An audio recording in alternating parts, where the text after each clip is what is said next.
Hi, how are you? I'm Anita Goa. In today's tutorial, I'm going to take you through two heart-opening back bends, salabhasana locust pose and danurasana bow pose. So salabhasana and danurasana are two of the first backbending poses that we learn when we start to practice yoga. They fall into the backbending categories called contraction backbends. And what that means is that we're lying on the floor face down, the pelvis is on the ground, and we have to use the deep spinal muscles called the erector muscles as well as the multifidi. They have to concentrically contract in order to lift us up against gravity. So that requires quite a lot of strength. And it can be a little bit uncomfortable to stay in that position. So I've worked a lot on trying to find ways to make the back bends feel a little bit more comfortable because they have never been comfortable for me ever since I started to practice yoga.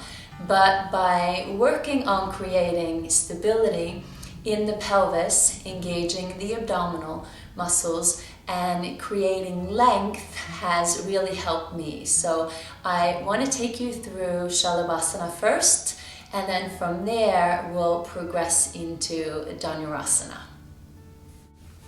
Alright, so we're going to start on the floor, and what you need to pay attention to here is to try not to over squeeze the upper glutes. I find that if I over squeeze and overuse the upper glutes, then that tightens up my lower back, and if I get into that crunchy feeling, which is not good.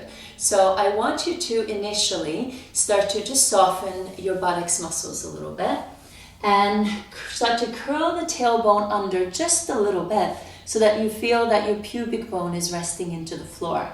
Once you got your pelvis sort of in a neutral position, then you're going to draw your navel in and up. And as you got that, your legs are hip distance apart, by the way. As you got that, drawing the navel in and up, start to squeeze a little bit more from the bottom of your glutes towards your hamstrings.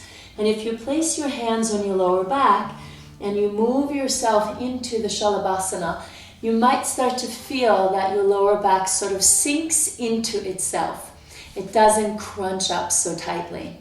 And that's what you want to feel. So you want to feel like the lower back, the sacrum, is sinking into itself a little bit, while at the same time you're using those deep spinal muscles, the erectors and the multifidi. So once you got your pelvic positioning where you want it to be, start to lift your legs off the floor.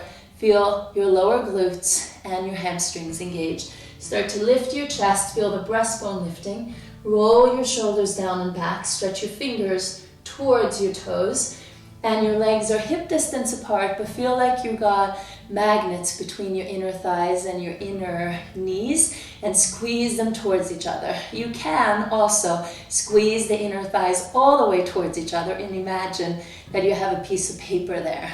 Krishnamacharya used to do that with his students all the time, supposedly. And then create length. So feel like you're inhaling, naturally your body will lift up a little bit.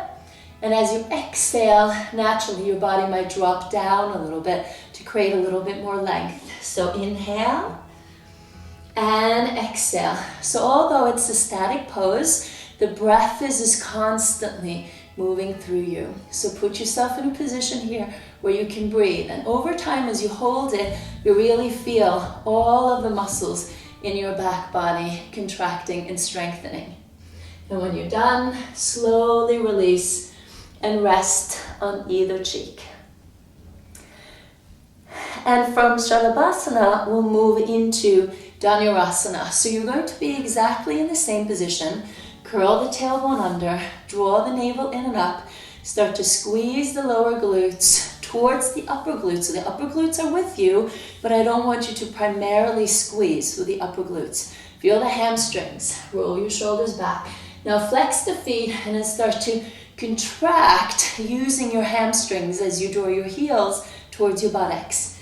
If you can, take both of your ankles, do so. But if you can't, try to see if you can take the side that's a little bit harder, your non-dominant side, and then go for your dominant side. Because remember, yoga is all about balancing, and you want to let those muscles that don't naturally kick in, kick in.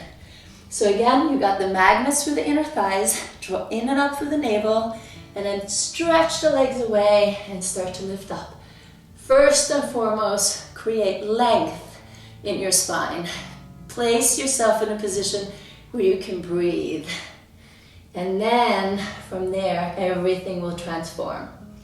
All right, feeling that length, feeling that your pelvis is grounded and supporting.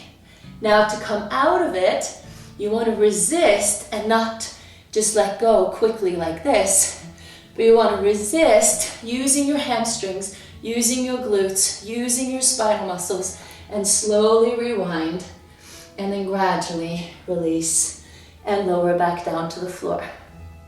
All right, so I hope that those cues can be helpful to your backbending practice. Just try to practice it in your own time.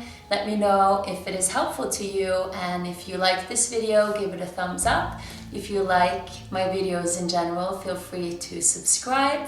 And in the meantime, always make sure that you follow your own flow. Bye.